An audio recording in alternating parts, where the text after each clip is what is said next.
দরজাটা খুলেছি, সামনের দরজাটা, আগুনের লেলিহান শিখা দরজার মধ্যে ঢুকে গেছে। দরজার মধ্যে ঢুকে যাওয়ার পরে আমরা বেরোতে পারিনি। এবার এত ধোঁয়া ঢুকছে, দরজা বন্ধ করেছি, ঘরের মধ্যে এসির অ্যাকোমোডেশন, কোনো জানলা টানলা কিচ্ছু নেই, বেরোতে পারছি না।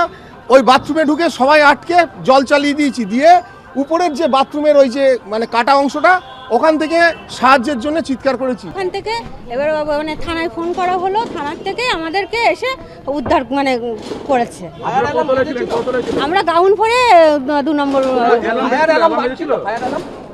সেটা অতটা মাথায় মানে শুনতে না, ওটাও কতক্ষণ পর আপনাদের রেস্কিউ করলো? কতক্ষণ পর? আমরা 1 ঘন্টা বাথরুমের মধ্যে আমরা আটকে ছিলাম। এটাই হোটেল কর্তৃপক্ষ আপনাদের না, আমরা কোনো ওয়ে পাইনি। আপনার কি পুজো দিতে এসেছিলেন? হ্যাঁ, আমরা পুজো দিতে এসেছিলাম। আমরা এসছি হচ্ছে বাদুড়িয়ার থেকে, মানে নর্থ 24 পরগনার থেকে। এখন কোথায় রেখেছে আপনাদেরকে? আমাদের ওই উল্টো দিকে হোটেলটাই রেখেছে। আপনাদের কারো কিছু হয়েছে? না, আমাদের হয়েছে বলতে আমার ওই দিদার একটু শ্বাসকষ্ট হচ্ছিল, হসপিটালে নিয়ে যাওয়া হয়েছিল, এখন বাড়িতে নিয়ে এসছি, ওখানে নিয়ে এসছি হোটেলে। ঘটনার সূত্রপাত এদিন ভোরে তারাপীঠ থানার খুব কাছেই পুকুরপাড়ে অবস্থিত বিদেশিনী নামক একটি বেসরকারি হোটেলের গ্রাউন্ড ফ্লোরে আচমকাই আগুন লাগে। তখন হোটেলের অধিকাংশ আবাসিকই ঘুমিয়েছিলেন, ফলে ধোঁয়া ও আগুনে ঘুম ভাঙার সময় পরিস্থিতি তখনই ভয়াবহ হয়ে উঠেছিল। হোটেলের ভিতর থেকে ধোঁয়া ও আগুন বেরোতে দেখে স্থানীয়রা পুলিশ ও দমকলকে খবর দেন। দীর্ঘ চেষ্টার পর আগুন নিয়ন্ত্রণে আনা সম্ভব হয়। আগুন নিয়ন্ত্রণে আনেন দমকল কর্মীরা। শেষ পাওয়া তথ্য আপনাদেরকে জানাবো, যেখানে এই অগ্নিকাণ্ডে 8 জনের মৃত্যু হয়েছে এবং আরও অনেকে হাসপাতালে চিকিৎসাধীন। আগুন কিভাবে এত দ্রুত ছড়িয়ে পড়লো তা নিয়ে কিন্তু ইতিমধ্যেই প্রশ্ন উঠছে। প্রাথমিকভাবে জানা যাচ্ছে যে হোটেলের বিদ্যুৎ সরবরাহে এমসিবি ফেটে যাওয়ার পরে এই আগুনের সূত্রপাত হয়। এরপর রিসেপশন এলাকা থেকে এই আগুন ছড়িয়ে পড়ে হোটেলের অন্যান্য অংশে। বিদ্যুৎ সংযোগ বিচ্ছিন্ন হয়ে যাওয়ায় গোটা হোটেল ঘন কালো ধোঁয়ায় ঢেকে যায়। ভোর 4:30টার সময় অধিকাংশ মানুষ ঘুমিয়ে থাকায় পরিস্থিতি আরও ভয়ঙ্কর হয়ে ওঠে। প্রত্যক্ষদর্শীরা যা জানাচ্ছেন তা অনুযায়ী বিস্ফোরণের মতো বিকট শব্দে অনেকের ঘুম ভাঙে। আর এখন সবচেয়ে বড় প্রশ্ন উঠছে, হোটেলের জরুরি পরিস্থিতিতে বেরিয়ে যাওয়ার ব্যবস্থা কতটা নিরাপদ ছিল। দেখুন, প্রত্যক্ষদর্শীদের দাবি অনুযায়ী হোটেলের পিছনে বাইরে বেরিয়ে যাওয়ার একটি রাস্তা ছিল, কিন্তু বাইরে থেকে আসা অনেক পূর্ণার্থী সেই পথ সম্পর্কে জানতেনই না।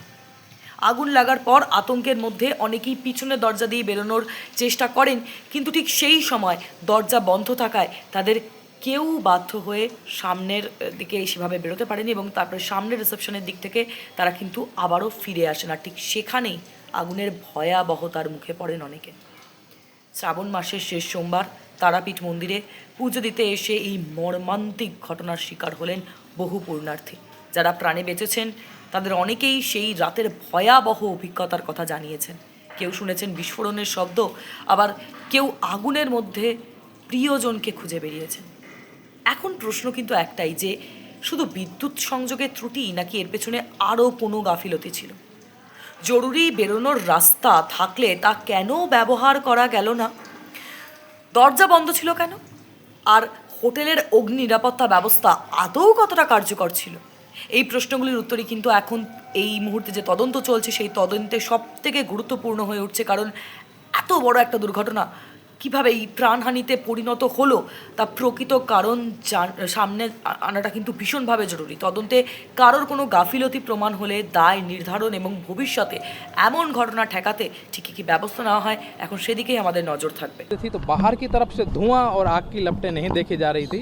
पुलिस और फायर ब्रिगेड की टीम स्पॉट पे आई। आने के बाद 22 लोगों को यहाँ से लेडर लगा करके जिंदा बचाया गया और 11 लोगों को हॉस्पिटल भेजा गया। जो 11 लोगों को हॉस्पिटल भेजा गया है उनमें से 2 आदमी सुस्त हैं, एक का ट्रीटमेंट करके डिस्चार्ज कर दिया है। दूसरा और एक जो पेशेंट है उनको वो भी सुस्त हैं, स्टेबल हैं, उनको एक प्राइवेट नर्सिंग होम में उनकी रिक्वेस्ट पे पुलिस की असिस्टेंस से भेजा गया है। बाकी 2 जन चिकित्साधीन हैं और दुख की बात है कि 7 लोग इस दुर्घटना में मारे गए हैं और इसमें पीओ प्रोटेक्ट कर दिया है। फायर ब्रिगेड की टीम आई है, पुलिस ने एफएसएल की टीम का रिक्विजिशन भेजा है। एफएसएल की टीम आएगी, विजिट करेगी। जो होटल लॉज के जो मालिक, उनके जो लड़के जिसको चलाते थे, उनको हमने प्राथमिक हिसाब से डिटेन करके पूछताछ हम लोग कर रहे हैं। इसमें हम लोग स्ट्रिक्ट लीगल एक्शन लेंगे। बाकी की कार्रवाई, बाकी की जो चीज़ें हैं, हम लोग छानबीन में लगे हुए हैं। जैसे जैसे होगा एकदम लॉफुल, एकदम स्ट्रिक्ट एक्शन लिया जाएगा। Thank you. One so far sir যারা মারা গেছে তাদের পরিচয় কি জানা গেছে স্যার? সেটা ওদের পরিচয় নিয়ে আমরা ছানবিন চালাচ্ছি। কিছু লোকের আংশিক পরিচয় পাওয়া গেছে, কিছু লোকের ফোন পাওয়া গেছে, সেটা আমরা বানাচ্ছি, বানিয়ে আপনাদেরকে দিয়ে দেবো। কিছু লোক আমরা যে পেয়েছি, কিছু লোক হয়তো নর্থ বেঙ্গল, আলিপুরদুয়ারের একজন দুজন যাদের সাথে আমার কথা হয়েছে, এখন যে লোক ছিলেন আর কিছু লোক উত্তর 24 পরগনা, আর আমার টিমের লোক বলছে হয়তো কিছু লোক বাইরের রাজ্যের হতে পারে।